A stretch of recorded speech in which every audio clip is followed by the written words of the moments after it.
Malam hari ini di Arah Angin masih membahas terkait dengan tata tertib DPR, evaluasi atau intervensi, masih bersama dengan Prof. Juanda, Mbak Titi, dan juga Bang Batra dari Komisi 2 DPR RI. Saya langsung ke Bang Batra menjawab apa yang tadi sudah disampaikan Mbak Titi. Harusnya secara terang benderang, terbuka untuk umum begitu ketika mengevaluasi DKPP yang sudah dilakukan beberapa waktu. Artinya saya menambahkan juga pertanyaan, ini mengapa harus dikuatkan kembali? Apakah selama ini lemah juga untuk fungsi pengawasannya atau seperti apa sebenarnya, Bang?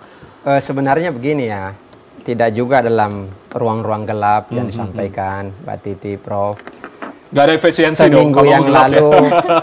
Seminggu yang lalu kita lakukan rapat evaluasi. Okay. Terus kemudian kemarin saya bersama pimpinan Komisi 2 dan seluruh kapoksi-kapoksi yang ada di Komisi 2, konferensi pers menyampaikan apa hasil evaluasi itu. Nah, kalau misalnya TVRI RI hadir, bisa dilihat ada 10 poin yang kami sampaikan kemarin itu. Kami sudah share di semua media-media bahwa evaluasinya lagi-lagi bahwa bagaimana DKPP meningkatkan kinerjanya. Karena yang kami anggap selama ini bahwa masih banyak kinerja DKPP belum maksimal. Justru kalau disampaikan Mbak Titi tadi bahwa ini jangan-jangan karena jagoan ini Komisi 2 atau pimpinan Komisi 2 kalah sehingga mengevaluasi DKPP. Justru sebaliknya, saya menyampaikan kepada seluruh media, kita pengen semua kasus-kasus yang ditangani oleh DKPP bagaimana seobjektif mungkin. Dan yang kedua adalah dia harus terbebas dari intervensi politik manapun. Tidak boleh DKPP bekerja karena desakan publik. Tidak boleh DKPP bekerja karena intervensi politik atau apa yang menjadi kekhawatiran Mbak Titi tadi yang disampaikan. Berarti selama ini ada intervensi politik begitu atas kinerja dari DKPP? Iya, kami menganggap bahwa di banyak kasus misalnya begini, Mas. Laporannya misalnya suatu daerah ini duluan, tapi ini belakangan laporannya. Malah yang diselesaikan cepat, yang belakangan ini laporannya. Ada apa? Kenapa yang nggak memasukkan laporan duluan yang dibahas duluan? Jadi wajar dong kami curiga. Kami ingin bahwa DKPP ini harus bekerja secara profesional mungkin, seobjektif mungkin. Tidak boleh misalnya mengesampingkan ini kasusnya udah duluan laporannya, tapi yang belakangan laporannya justru yang diproses lebih cepat ketimbang yang laporannya sudah masuk duluan. Artinya evaluasi ini kepada lembaganya ya, bukan person to person atau orang ke orang. Personnya juga. Kalau misalnya kapasitasnya kita anggap bahwa ada kekurangan, ada ini tentu berhak dong DPR memberikan masukan bahwa ini yang harus dibenahi. Karena bagaimanapun kan yang memimpin lembaga itu kan person-person. Tetapi memang kami tidak secara misalnya harus si A, si B. Enggak, secara keseluruhan person itu kami evaluasi. Nah begitu. Oke, Mbak Titi tanggapannya. Sebenarnya kalau tujuannya itu dilakukan terbuka justru lebih bagus ya. Karena itu kan sebenarnya menjadi evaluasi semua pihak. Tapi ketika itu tidak dibuka, disitulah yang namanya kan ada gium tuh, sunshine is the best medicine. Jadi sinar matahari itu adalah obat yang paling baik kalau kita sakit. Nah, keterbukaan, transparansi itu akan menimbulkan yang namanya dorongan akuntabilitas. Maka publik akan percaya. Tapi kemudian ketika itu dilakukan di belakang pintu begitu ya, dan walaupun kemudian ada press conference, tapi selalu ada jarak untuk memahami apa yang terjadi di belakang pintu itu. Terutama misalnya ketika evaluasi dilakukan terhadap DKPP di tengah beberapa putusan DKPP yang cukup luar biasa. Ada yang diberhentikan, ada yang diberi peringatan keras. Walaupun saya setuju ya Pak Batra ya, DKPP kadang-kadang terlalu mentolerir pelanggaran-pelanggaran yang sifatnya fundamental. Misalnya soal independensi, kalau bagi saya kalau sudah tidak independen itu tidak ada cerita karena jimatnya penyelenggara pemilu itu ya kemandirian, independensi. Tapi kalau itu dia sudah hilang, mestinya kita tidak memberikan toleransi. Tapi tadi itikat baik itu kemudian hadir di tengah keberadaan revisi tatib yang kemudian kita punya pengalaman buruk Hakim Aswanto yang bisa di-recall sedemikian rupa walaupun kita tidak mengenal recall begitu ya. Dan itu recall ya? Ya, kalau saya menyebutnya recall.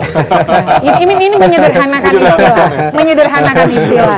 Jadi ketika orang ditarik kembali dari jabatannya belum selesai tanpa mekanisme yang diatur di dalam undang-undang, nah itu di mana kemandirian? Kemandirian itu ada dua, Mas Jaya. Satu, kemandirian lembaganya. Jadi lembaganya itu harus mandiri. Jangan sampai misalnya, ini pengalaman karena saya dosen pemilu, ketika misalnya lembaganya independen seperti KPU, dia diancam lewat anggaran. Mau diaudit kinerja lah, inilah, itulah, dicari-cari. Jadi kelembagaannya seperti ini dia akan menjadi rentan sekali. Yang kedua adalah independensi personel, terutama dalam hal ini kalau pengadilan hakim. Dan salah satu ciri kemunduran demokrasi kalau kata Tom Ginsberg adalah gangguan terhadap independensi personelnya. Jadi diganggu soal masa jabatan, diganggu soal tadi pemberhentian yang begitu lentur begitu. Padahal kita ini negara hukum, segala sesuatu itu harus ada jaminan kepastian hukum. Masa jabatan 5 tahun. Kalau tidak puas dengan kinerja seperti saya Pak Batra, saya melaporkan KPU itu berkali-kali soal keterwakilan perempuan misalnya ya, atau soal pelanggaran-pelanggaran. Mekanismenya sudah ada, tapi kemudian kalau DPR lebih memilih evaluasi di belakang pintu, padahal dia punya hak angket. Dulu kami mendukung nih DPR untuk mengadakan hak angket ketika verifikasi partai politik peserta pemilu. Yang kita tahu mendengar ya misalnya luar biasa itu kontroversi soal ketidakprofesionalan dan keberpihakan dalam proses verifikasi parpol. Sayangnya itu tidak dilakukan walaupun DPR yang sebelumnya. Nah, jadi menggunakan instrumen yang sudah ada itu sudah cukup. Berbagai hak-hak DPR, mulai dari hak angket, hak interpelasi dan lain sebagainya, itu bisa digunakan dan itu akuntabel. Lalu juga RDP, lalu juga rapat kerja begitu. Itu saja sudah cukup ya, Mbak? Itu lebih dari cukup. Dan itu pun bisa membangun kepercayaan publik bahwa DPR ini benar bekerja. DPR ini bukan hanya rubber stamp atau stempel karet bagi proposal eksekutif. DPR benar melakukan pengawasan begitu. Apalagi kalau sampai DPR misalnya meneruskan itu ke institusi yang memang punya otoritas untuk melakukan tindak lanjut. Contohnya kalau KPU Bawaslu ada DKPP, atau kemudian kalau Mahkamah Konstitusi ada MK-MK. Jadi sebenarnya yang publik kehendaki itu wajar publik curiga Pak, karena kita punya pengalaman dengan Hakim Aswanto begitu ya. Dan kita ingin betul-betul DPR ini melakukan pengawasan tidak cherry picking, tidak tebang pilih, tapi betul-betul pengawasan yang punya taji, yang berfungsi apa adanya. Gitu. Betul-betul pengawasan yang punya taji dan berfungsi apa adanya begitu. Sebenarnya tadi hak angket dan beberapa RDP salah satunya itu sudah lebih dari cukup begitu. Sebenarnya dalam rangka menerima aspirasi Mbak Titi, Prof, kemudian tatip ini kita lakukan sehingga pengawasannya lebih meningkat. Kan publik kan seringkali menuntut bahwa DPR harus maksimal kinerjanya, terutama hal pengawasan. Tidak meningkatkan kinerja terkait pengawasan, nanti dicap lagi bahwa DPR hanya stempel eksekutif. Nah, begitu kita pengen tingkatkan pengawasan mengawasi eksekutif, malah dicurigai lagi. Jadi sebenarnya posisi yang mana yang pas untuk diambil DPR kalau begitu modelnya? Kita pengen meningkatkan pengawasan agar nggak dicap bahwa DPR adalah stempel eksekutif, tapi di sisi lain dicurigai.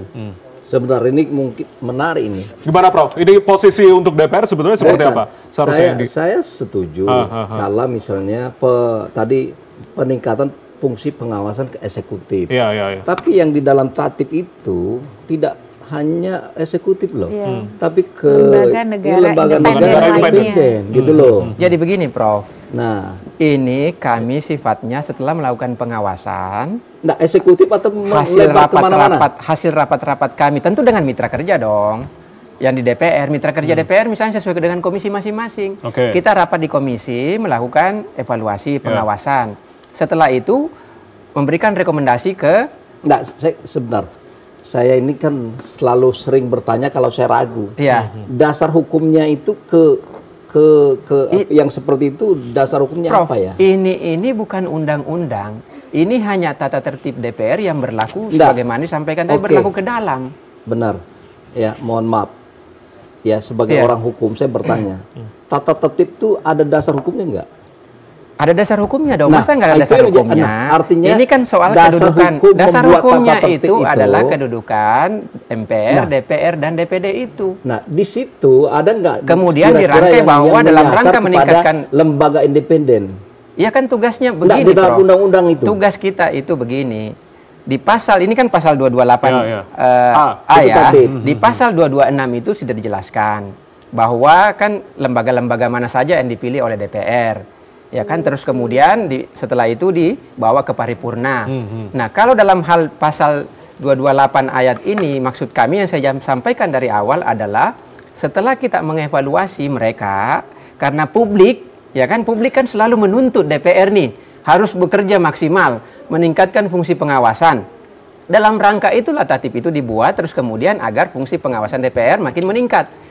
Kami rapat di komisi masing-masing, setelah itu kami memberikan rekomendasi ke pimpinan DPR. Nah, nanti kalau ada tindak lanjut dari pimpinan DPR kemudian dibawa ke paripurna, itu pun sifatnya hanya sekedar rekomendasi, Prof. Bukan misalnya tiba-tiba berlaku mutlak. Namanya rekomendasi, boleh nggak memberikan rekomendasi terhadap hasil evaluasi? Itu saya sepakat. Tapi kalau kata mengikatnya gimana? Ya semua keputusan itu kan harus mengikat. Nah berarti kan tidak hanya rekomendasi. Dan harus dijalankan artinya untuk rekomendasi ini. Ini berlaku internal nih, Prof. Semua kan di DPR itu hasil keputusan kami itu ya pasti harus mengikat dong. Masa kita buat keputusan nggak mengikat? Kalau keputusan kita misalnya tidak mengikat di DPR, ya nanti semua orang bisa melanggar dong ya. Gampang kita langgar kan nggak mengikat. Itu oke. Tapi yang jadi problem ini ya, kata-kata tadi tidak mau dicurigai, memang kami tidak mencurigai. Tapi kalau Mbak Titi tadi wajar publik mencurigai. Kalau saya tidak mencurigai, orang hukum itu tidak mencurigai, ya kan? Kalau saya bahasanya, kenapa ya DPR itu sendiri membuat tatip seperti itu, tetapi beliau bilang mengikat untuk DPR. Kalau mengikat, saya setuju. Memang itu adalah ya semua keputusan harus mengikat. Kalau nggak mengikat nanti dilanggar semua keputusan yang dibuat. Tapi persoalannya ini berdampak kepada lembaga independen. Nah, kalau itu tidak berdampak artinya punya konsekuensi hukum ya ke lembaga independen tadi, kata Mbak Titi dia bisa merecall tadi, ya saya kira untuk apa dibuat itu? Jadi mubazir tak? Ya buat aja secara eternal, jadi tidak berdampak kepada lembaga KPK, MK, MA, dan seterusnya. Yang jadi masalah ini dalam konteks paradigma ketatanegaraan yang saya pelajari, ya itu tidak boleh DPR ini, ya nggak tahu kalau ada teori baru ya saya belum ketemu gitu. Jadi DPR bisa seperti itu. Nah ini yang jadi masalah. Nah mari kita kembali kepada konstitusi, ya prinsip-prinsip hukum ketatanegaraan kita. Kami hanya mengingatkan, ya itu saja. Jiwa dan semangatnya. Jadi sebenarnya kita mau membantu supaya DPR ini jangan keliru dan jangan salah jalan. Itu. Prof, tanggapannya terkait apa yang tadi sudah disebutkan oleh Mbak Titi juga, Prof Juanda tadi sempat menyinggung terkait dengan apa yang terjadi dengan Hakim Aswanto yang tiba-tiba dicopot oleh Komisi 3. Artinya bagaimana kemudian korelasinya dengan perubahan tatip ini? Apakah juga kemudian ada hubungannya begitu Anda melihatnya? Ya dulu aja tidak ada tatip bisa dilakukan. Apalagi sekarang. Iya, itu kan bahaya sekali ini. Dulu belum ada, ya. Itu sebenarnya saya mengatakan pemberhentian Hakim Aswanto itu adalah melanggar konstitusi dan melanggar undang-undang. Dan itu hakim yang duduk di sana penggantian itu tidak sah sebenarnya. Tapi kan jalan terus karena apa? Karena disahkan oleh presiden juga, dilantik oleh presiden. Jadi sama-sama kita ini 11-12 ini. Ya, oleh karena itu jangan sampai 11-12, mari kembali ke jalan yang benar. Nah, artinya pertanyaan tadi, dulu tidak ada tatip, DPR melakukan itu dengan sewenang-wenang. Apalagi sekarang ada tatip secara jelas begitu disebutkan tadi. Oh pasti, ini yang kita kontrol, Mas. Supaya tidak kembali pada pelanggaran konstitusi, pelanggaran prinsip negara hukum. Jadi kembalilah ke rumahnya konstitusi yang benar gitu loh. Sebenarnya masyarakat juga bertanya, sebenarnya negara kita ini menjunjung supremasi hukum atau supremasi politik, Prof? Nah, faktanya kalau secara konstitusi pasal 1 ayat 3 jelas Indonesia negara hukum. Negara hukum yang demokratis. Yang demokratis. Nah, tetapi faktanya ya sudah banyak beberapa kali ada kecenderungan DPR kita ini ya itu sudah melalui sudah mencoba untuk menyimpangi prinsip itu. Nah ini yang kita memiliki kewajiban untuk mengingatkan sebagai bangsa ini loh, secara sistem ketatanegaraan, secara kelembagaan negara yang kita pahami gitu loh. Nah jadi jangan mentang-mentang ya, saya sepakat jangan sampai salah tafsir. Saya dari awal mengatakan fungsi pengawasan perlu ditingkatkan. perlu diperkuat, tapi secara proporsional. Proporsional artinya apa? Artinya tidak menyasar kepada kepentingan politik ya sesaat yang dilakukan oleh DPR. Misalnya, ketika misalnya, oh ini tadi ya sudah kita sampaikan. Nanti takutnya ketika misalnya ada anggota komisi KPK misalnya, anggota KPK lah ya, yang itu, oh ini akan masuk ke wilayah ini, dia lakukan mencari-cari kesalahan. Nah itu yang saya bilang tadi, yang Mbak Titi bilang tadi, direkol juga. Terus MA misalnya kan, nah ini jangan sampai terjadi. Nah kalau misalnya dibatasi, dipagari dengan sebuah norma bahwa kami tidak masuk wilayah itu, nah tolong dijelaskan lagi dan dievaluasi lagi norma itu, tata tertib itu. Ya, dievaluasi lagi tata tertib itu yang menjadi garis bawah dari Prof Juanda. Tapi saya penasaran ketika berbicara, misalnya kita ambil contoh, meskipun tidak di Komisi 2 begitu, ketika akan mengevaluasi misalnya Kapolri ataupun Panglima TNI begitu, mekanismenya seperti apa? Kalau misalnya Bang Batra menjelaskan terkait dengan pasal 228A ini. Sebenarnya lagi-lagi saya ingin menyampaikan begini, dalam rangka menerima masukan Prof Aswanto, terus Mbak Titi lah, Prof Juanda, terus kemudian muncullah penambahan pasal, hanya satu pasal, itu pasal 228A ayat 1 dan ayat 2. Karena publik selama ini kan menuntut bahwa bagaimana DPR bekerja maksimal. Nah, untuk DPR bekerja maksimal, sedari awal saya katakan bahwa salah satu fungsi DPR itu adalah fungsi pengawasan. Nah, jadi fungsi pengawasan inilah yang kami lakukan agar bisa mengevaluasi kinerja lembaga-lembaga yang bermitra dengan DPR. Nah, dalam rangka itulah kemudian tatip ini muncul. Jadi sebenarnya atas dasar masukan Mbak Titi, atas dasar masukan Prof, karena kami jujur saja ya, kami juga ini sebagai anggota DPR tidak anti kritik. Semua masukan-masukan masyarakat selama ini pasti kami dengar, dan dalam rangka mengambil keputusan kebijakan kita selalu mengambil referensi-referensi dari situ. Jadi saya pikir tidak ada yang bertentangan, tidak ada yang terlalu penafsirannya terlalu jauh. Kalau kata kasarnya bahwa kecurigaannya terlalu jauh, sampai sejauh ini sih bagi kami tidak ada masalah. Tapi secara kilat itu dilakukan begitu ya? Pembahasan di MKD lalu juga... Loh, katanya DPR pengen keputusan-keputusan yang cepat. Nanti lama lagi publik, wah DPR nggak bekerja.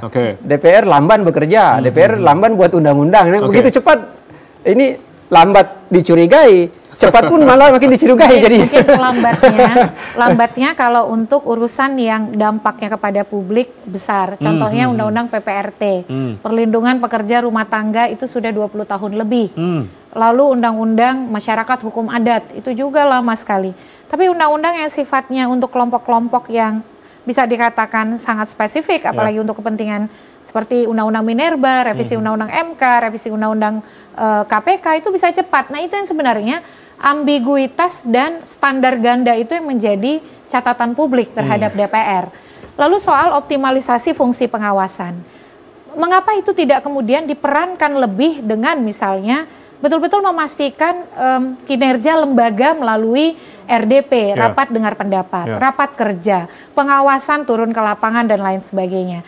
Jadi itu yang sebenarnya ingin kita lihat, Pak. Jadi keberadaan tatip ini kalau dianggap dia akan lebih mengoptimalkan fungsi pengawasan, tapi ketika itu dilakukan satu one on one ya, dalam artian terhadap orang di belakang pintu, kita tidak bisa melihat pembicaraan dan pembahasan yang dilakukan, maka itu akan menjadi kecurigaan tersendiri. Saya kira saya menggunakan istilah kecurigaan karena kan kita tidak tahu ya apa yang terjadi di dalam. Katanya kan saya belajar dari istrinya Prof Juanda nih, Prof Leli.